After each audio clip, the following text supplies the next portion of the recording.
Gil Robertson, president of the African American Film Critics Association. Today we have a real treat for you as we are talking to the cast and creatives responsible for the Starz hit show, P-Valley. We're going to start things out by introducing you to our facilitator today, Katia Woods in Philadelphia, AAFCA member Mercedes Springer in Atlanta, AAFCA member Nancy Green in Baltimore, AAFCA member Carolyn Hines in Toronto, AAFCA member Sharonda Williams in Atlanta, and AAFCA member Rhonda Rasha Penrice, also in Atlanta. And we'll be joined by Dana Abercrombie in New York soon. But I'm going to let you guys do what you do so well, and I will see you on the other side. Good afternoon, everyone. Mercedes here with She Critiques in Atlanta. I think we are all excited that P-Valley is coming back. Katori, my question is for you. What is the vision for season 2? You guys didn't shy away from the pandemic at all, so I want to hear about incorporating the pandemic as well into this season. Well, the vision for season 2 was deeper, darker, and better. We really wanted to allow our audience members into the hearts of our characters. You know, season 1, you know, we met Uncle Clifford, we met Mercedes, you know, just they're bold and they're vibrant. But I think in season 2, we tap into all of our characters' vulnerability. And in terms of kind of embracing the pandemic, it's like, as a Black person living in this moment in time, as a person who has this platform and this voice, I really wanted to tell our side of the story. And I felt like, you know, the fact that strip clubs are a business that's based on gathering, that's based on intimacy, and that the pandemic really put a stop to all of that. And yet a lot of people figured out how to survive, particularly in this industry. And I just thought it was a wonderful way to teach everyone who has been infected by this worldwide event how to push forward and how to be resilient in one of the, you know, biggest moments in world history. Hi, Nancy Green with Film Critique. And I've really enjoyed this show. And one of the things that I wanted to know is there's so much character development and it's been critically acclaimed. But I wanted to know what's some of the flack maybe that you've gotten for this show, some of the criticisms that you've heard, and what do you have to say about that? I was actually surprised that we didn't get more flack or more criticism for, you know, focusing our show on strippers. You know, obviously there's a history of hypersexualized media images, and the fact that we came to the table with such a humanized and nuanced portrayal of women doing this work, people really couldn't criticize what we were doing in terms of centering our story in this world. The second criticism, which everybody knows that gets me real pissy, is people being like, we don't talk like that. We don't talk like that. Oh, y'all better stop. No. Not today, say not today. We country. Don't play with me. Do not play.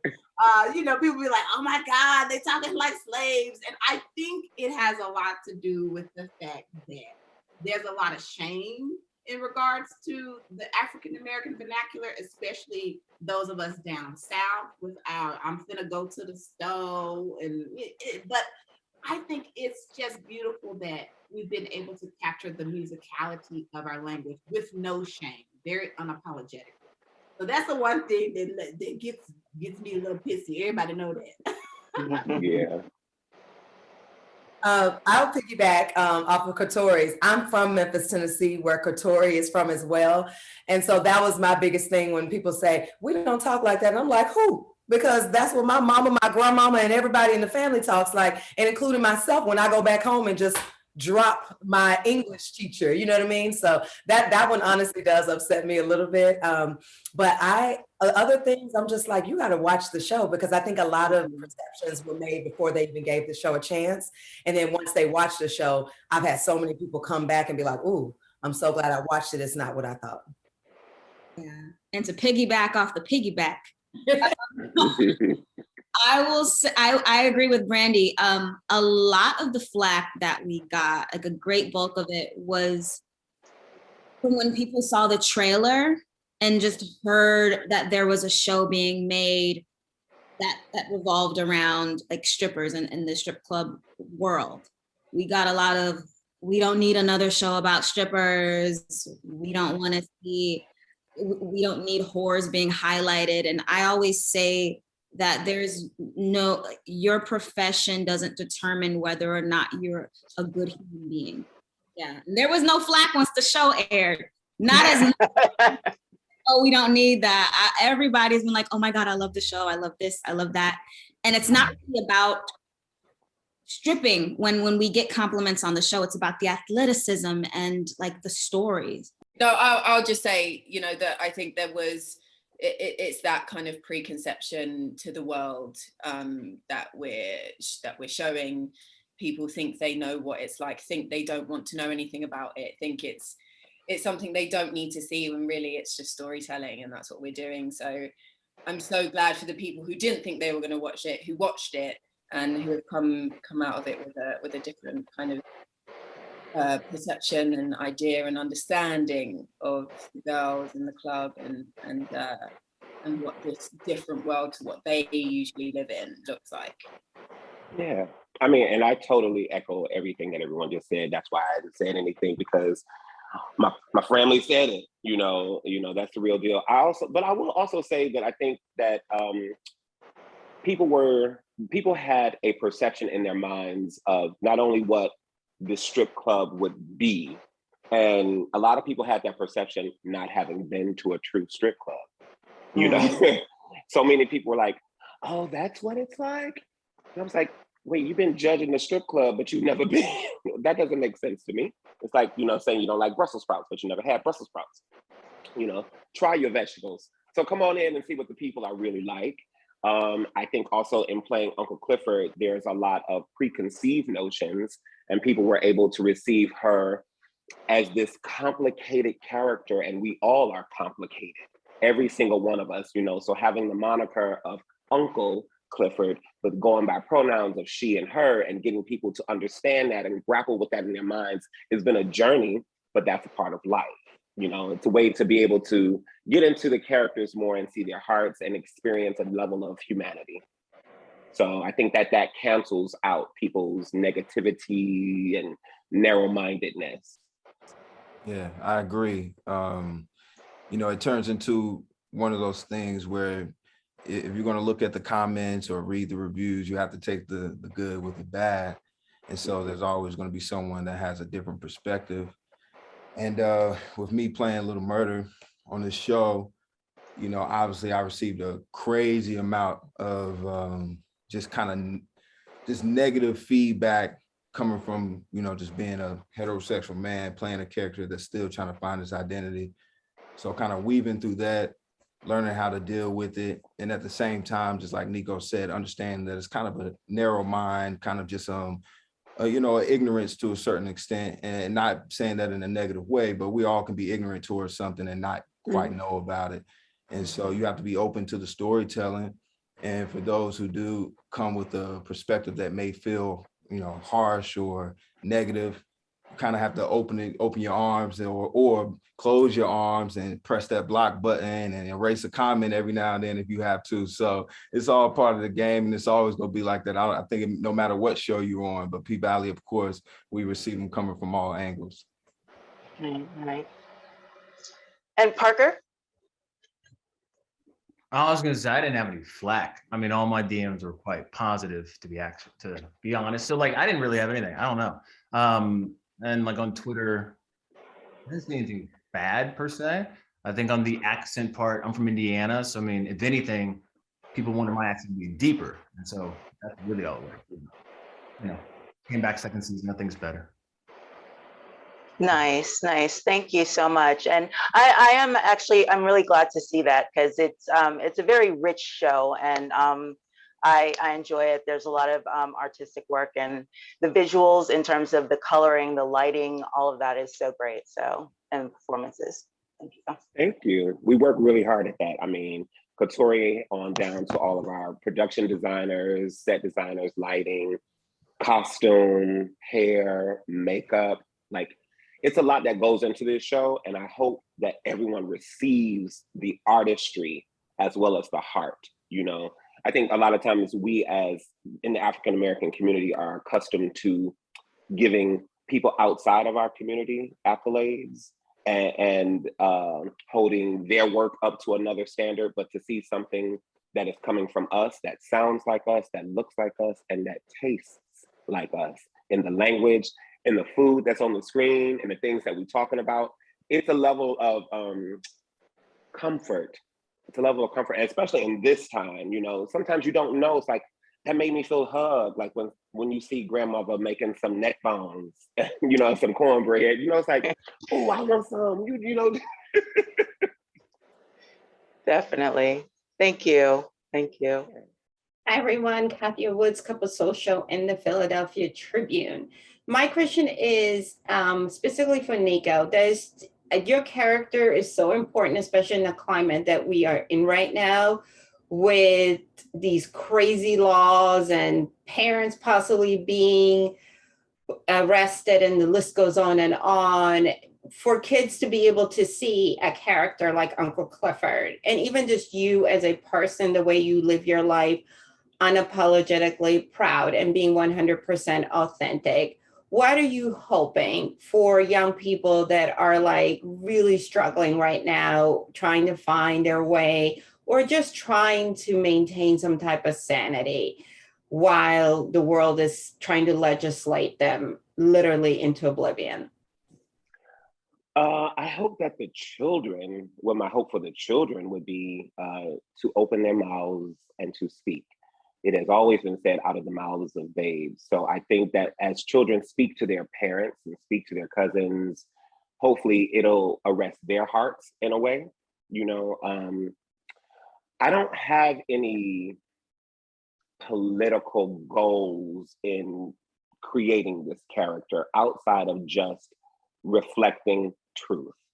And I think that every one of our characters actually are doing that tightrope dance in this political season and climate that we are in. And ironically, Katori, I don't know if you intended this, but there's so many topics in the show that are tackled, and it's like, and then it starts to manifest. It's like we're done with production, and then all of a sudden they're having the Roe versus Wade, you know, retraction going on, and it's like, wait, that was episode. Wait, and the same thing echoed in the first season. You know, when we were having all the protests, and then Uncle Clifford was out trying to get the community with Woodbine, getting them together, and fighting for what we want for legislation. My desire for when people see this show is to know that they are worthy, and to know that people even outside of themselves are so. It's not about telling someone else. You can have your own conviction and your own beliefs. You don't have to convince other people of yours, but we all deserve the room to share and have the conversation.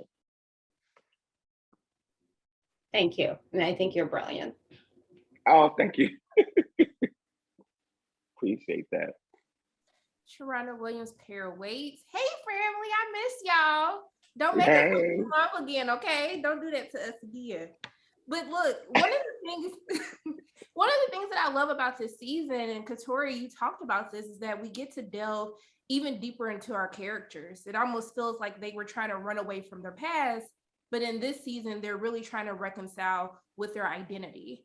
And I wanted to know, for all of you, what was something that you were most excited to actually be able to explore with your character in season 2?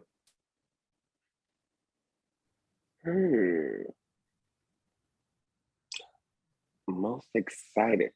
Brandy, go ahead. You look like you got something to say. I'm over here like, can I say that?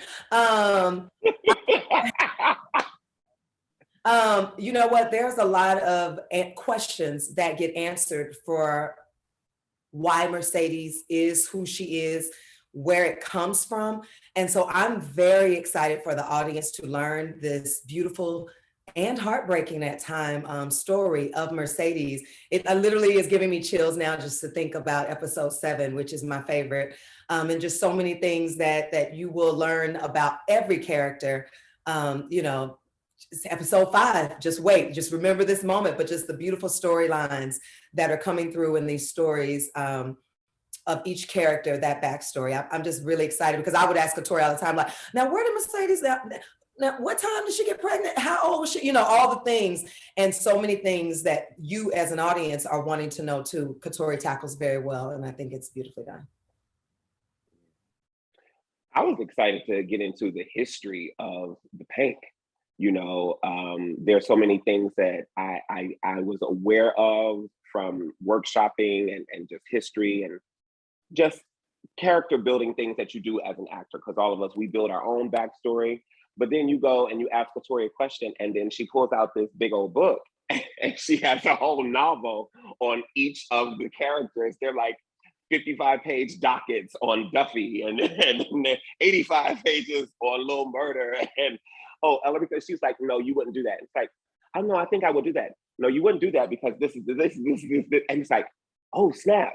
So to be able to go into that world this season and give more of the meat, and you still want more. Like, I think that this season, it answers so many questions, but it's inevitably going to cause more curiosity. I will say, picking up the script for this season and seeing that the COVID of it all was a part of our world now, I was excited because we'd all been living it for so long, and the audience are following our characters and feeling very close to them. And so it made sense that we were telling the same story that the world had been going through. And then I go, well, how do these characters that we've known for season 1, how do they exist during the pandemic? We've learned how we do that. I got very close to myself. Like, you have to live with yourself, you know, in your space, and be comfortable with that. And how do these characters survive during the pandemic? How does the Pynk survive during the pandemic? And then also, what are these people like in their natural environment? We're seeing all these characters at home, which we didn't really get to see last season. So yeah, I read that and I was like, ooh, you know, people are going to be in their pajamas. What kind of food are they going to be eating? Who's going to starve because they can't cook? You know, all of that kind of stuff. So that was where I was definitely most excited. I'll go next. I think like in the first season, as far as I see it, Andre's kind of limping towards his goals, like the checklist to his goal. And maybe because his goal wasn't what he really wanted to do. And so this season, as we spoke, I think February or something like that, and getting a glimpse into where Andre goes, it was exciting to understand that he's going to be running towards his goals. And he's inspired by the past, as his past, that we delve into, as much as the future that he sees for Chuckalissa and for himself. So it was an exciting time to jump in and go full throttle. And I think you see that in this season from Andre. You know, from the first time reading season 2, reading the first script, I knew it was going to be a very exciting arc for Little Murder. I knew from just talking to Katori that it was going to be an incredible opportunity for me to show my range as an artist. And as an artist, you get excited about that when you can have a piece of material that allows you to show everything. And so I'm really grateful for that, for Katori giving me that opportunity. And I'm excited for the world to see the everyman, as I call them, you know, all different parts of themselves and everything about themselves within this one character. And so it's a very dark and scary and funny and exciting journey. And so it's almost like going to a theme park. So, you know, you tell people throw your hands up because it's about to get real crazy this summer. And so, yeah, I'm just excited for y'all to see what we've done. And as far as the music, it's just a whole nother level. So if you enjoy season 1's music, season 2 is really going to have you on your feet, and all the different just things that come with being in this world. I think people can really be excited about it. So, yeah. I think for this season, I'm really excited to see, yes, what it's like for all of these people at home, what they're doing and how they're handling the pandemic. I'm really, really interested to see that. It was really cool. There are new sets this season, so you get to see inside like of the life of people. So I got to walk into certain people's homes and like, oh my God, this is how Lil Murda is living. Like, this is what his fridge looks like. You get to see Keyshawn and Derek's house this season. I was really excited when I read the script that we get to dive into Keyshawn's backstory. So there was a lot of questions that were answered for me. And I think all of us, we've built a backstory for these people before we got the information that we have this season. And I was very surprised. There were I'm like, I didn't even realize how off I was. I'm like, oh, Keyshawn's from here. And they're like, actually, and I'm like, what? She's living like that. Really, really cool. And I was really excited to see what it's like to go on tour with Lil Murda and see that relationship develop and this really cool brother-sisterly bond that they have. It was so fun, such a joy to work with Alphonse. We have like a really, really we got some good stuff in there. So yeah, really, really excited about this season. Yeah. You know, Sharonda, just to cap on that, like, you know, sometimes I think you can think about the pandemic in such a heavy and a negative way. And while it does have that weight, I don't feel like watching this season, I don't think that the Pynk posse is going to be going through like any triggering or like, you know, deep darkness. You know, there's the heavy weight that there definitely is that you will see that are things that we all live through.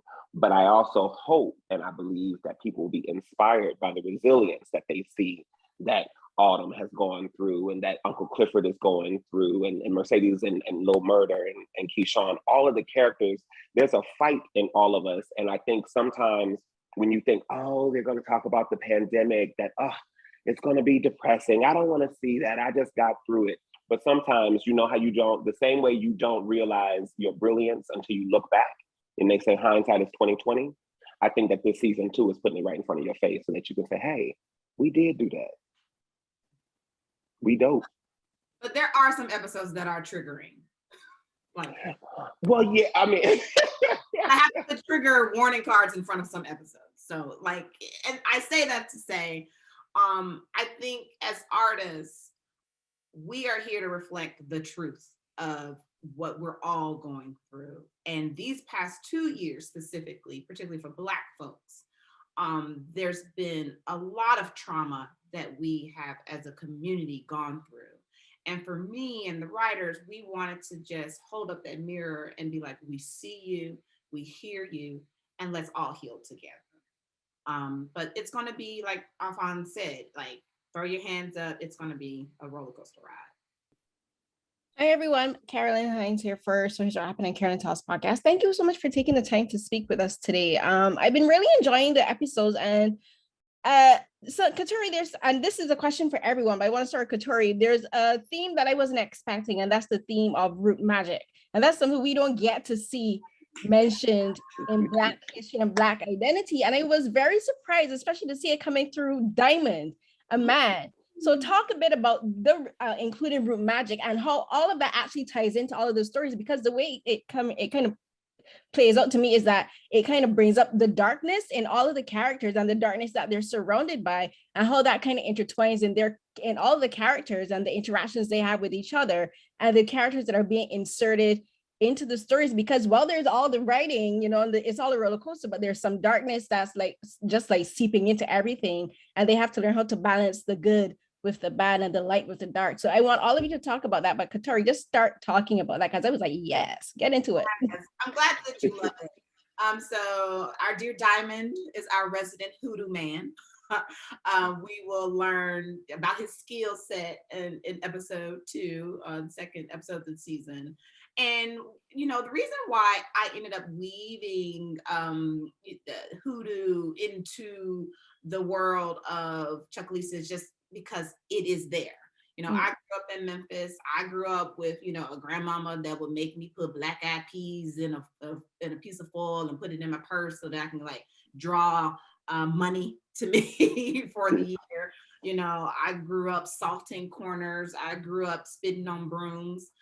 People who know my previous work know that it tends to be very spiritual. But I think that when it comes to African Americans, particularly down south, there is this part of our culture that is very misunderstood, and that of root magic and root work.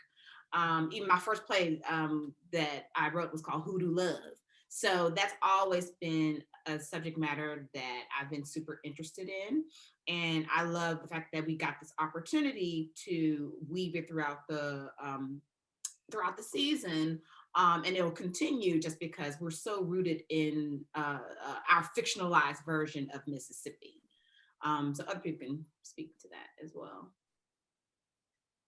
It felt like the culture, it ironically, it didn't feel like a new thing. I guess because I too also grew up if I was sweeping my grandmother's kitchen and I made a mistake as a kid and you swept her foot, there was a process that you had to go through. It was like, oh my God, don't you do that, and I didn't know necessarily, even as a child growing up, that was root work, I just thought that was the way it was, that you don't do this, having Ghanaian parents, I was connected to the Yoruba tradition and different deities. I knew about them. It wasn't something that we shied away from, so I think that it just is something that's layered and laced in the story because it, again, like Katori was saying, it's just true. It's a slice of life. I was just gonna say, as a fan of the show, I was loving it. I was surprised by it because I didn't quite grow up in, I guess, North Carolina. I grew up in North Carolina, so we're kind of the South, but not really. You go other places and realize, no, that's the real South. And so I thought it was amazing. That's probably one of my favorite scenes in that episode, is to see Diamond doing that ritual, and then to see, I don't know how y'all did it, but it's fire when he drop it into the scale and the numbers start moving, and we don't see, all of it is just very kind of spooky but in this spiritual way, not spooky and oh, I'm scared. It's like, man, what's happening here? And so very brilliant, Katori. It was genius. It was nice. Yeah, I mean, and I'll touch on you said the darkness and the light. And that's something I really drew from watching the show, the finished episodes, that at times it can be very heavy, but especially the main cast, most characters do see some sort of light, some sort of the light at the end of the tunnel, or the cave, like Allegory of the Cave or whatever, where it can be very scary. You can have a lot of, distractions or hurdles. But they all see something, and there's a hope there, which I thought was beautiful. And some characters do not see the hope, and we see that, we explore that. Katori is very smart to put that in. But it was amazing to see.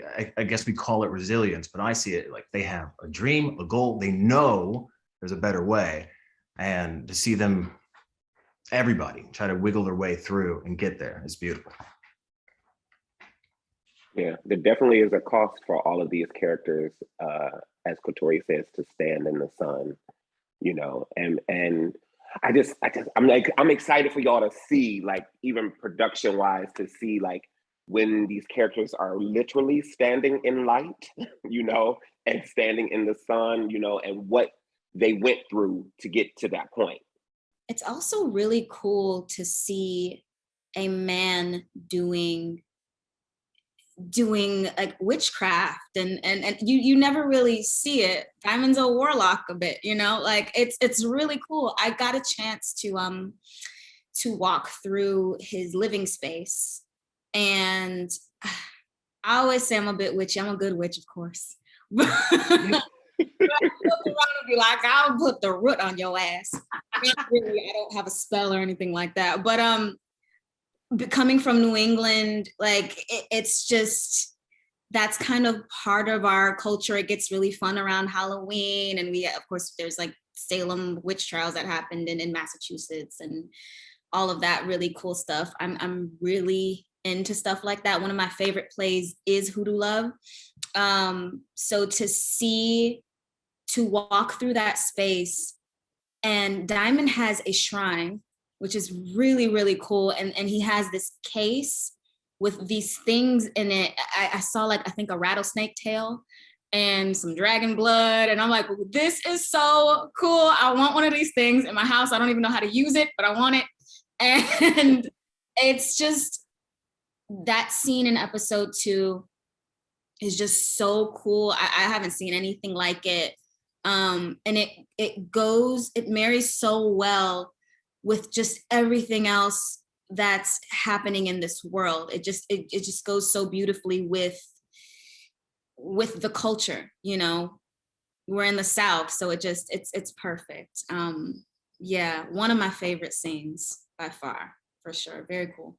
And Brandy, can you just talk a bit about that scene in particular that everyone is referencing? It's a really, it was like, what is going on here? But then but then you realize that everything isn't perfect or healed. Like she still it's like, it doesn't complete everything. So just talk a bit about that scene and like the journey of Mercedes from that moment.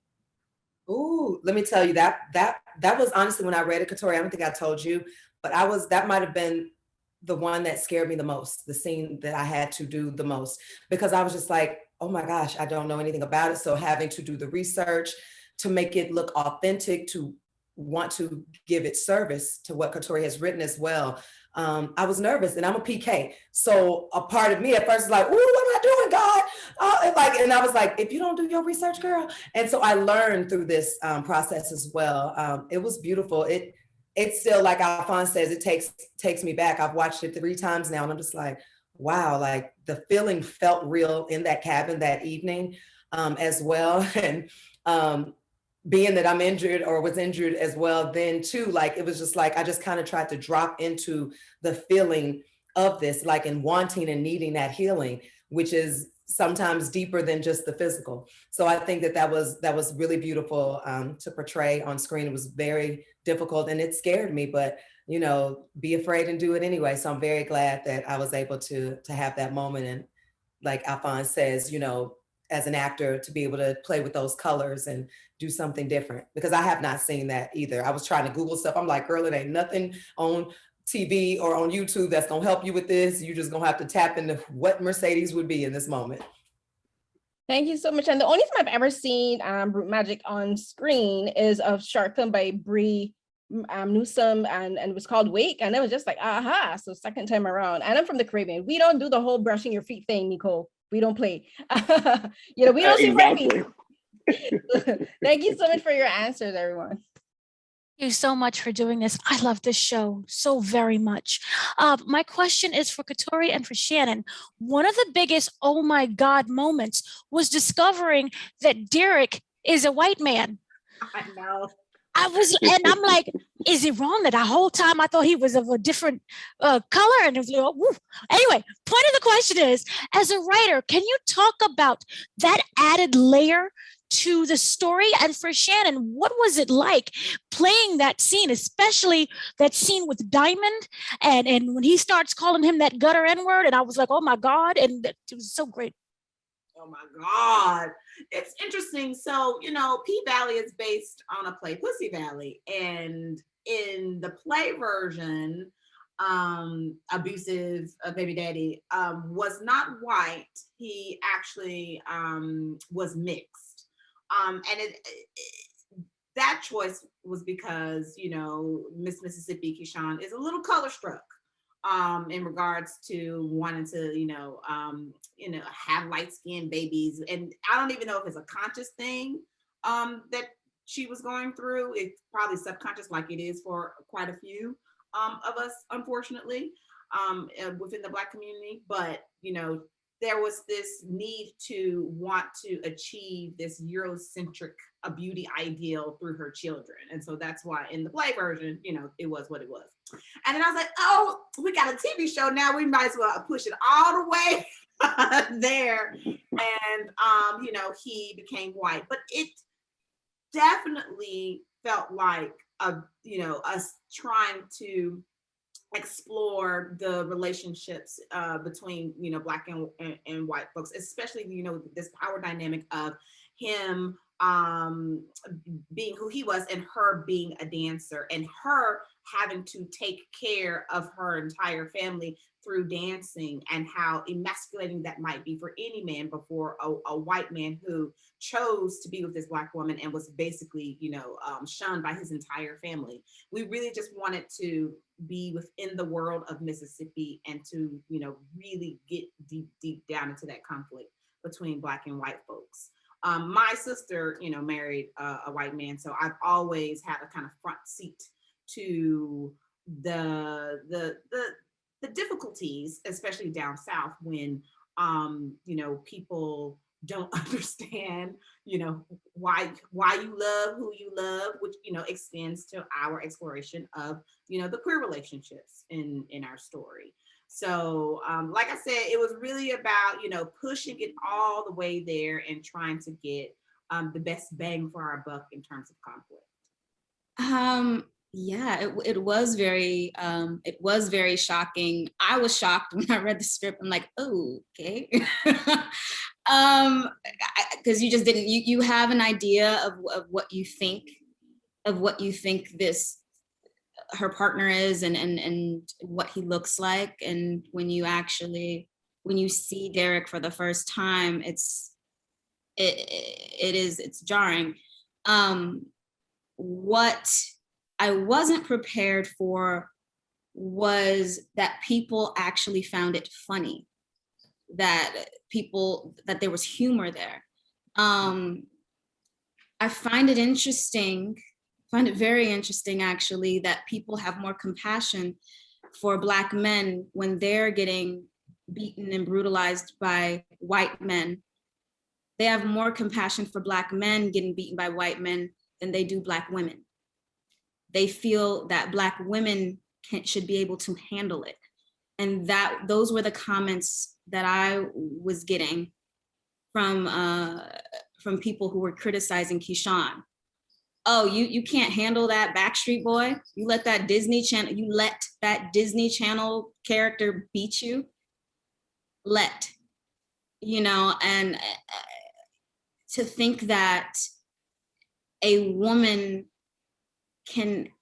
Black woman should be physically capable of being able to defend herself against a white man, but a Black man can't. It's very interesting. Yeah, it was, and Keyshawn being in an interracial relationship adds this other layer there, especially when he does throw that racial slur at Diamond. It just adds like this just punch to your gut. You're like, oh, because you hope that even though it is an abusive relationship, that he isn't racist. And then on top of that, you find out that he's comfortable using that language. Yeah, it's interesting for sure. And I really think audience members, you know, at the end of season 1, when Keyshawn, you know, basically stops the fight by pointing the gun at Diamond and not Derek, her abusive boyfriend, that I think Shannon can speak to this, but she got a lot of, I would say, hate DMs. It was really, you know, traumatizing. And I think it speaks to what Shannon's talking about. Like, there's this high level of misogynoir where it's like, they were like, oh, she's, you know, this Black woman, how dare she let that, you know, white man beat her? She chose the wrong one. But the thing is, Derek could have been blue, he could have been green, he could have been clear.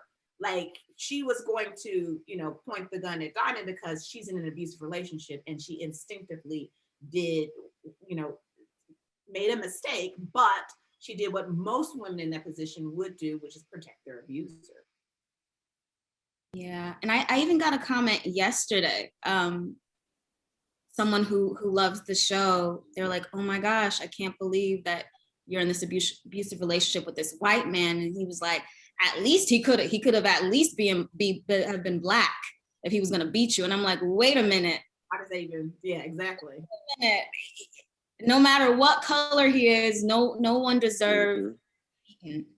It doesn't make it better or more acceptable if the man who is abusing Keyshawn is of the same ethnicity. It's still wrong, you know.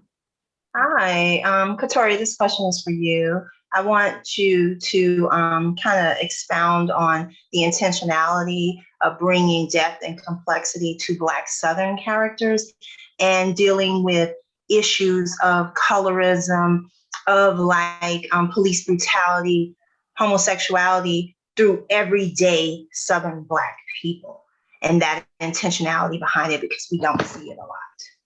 I think we just don't get to see Black Southern people on TV that often.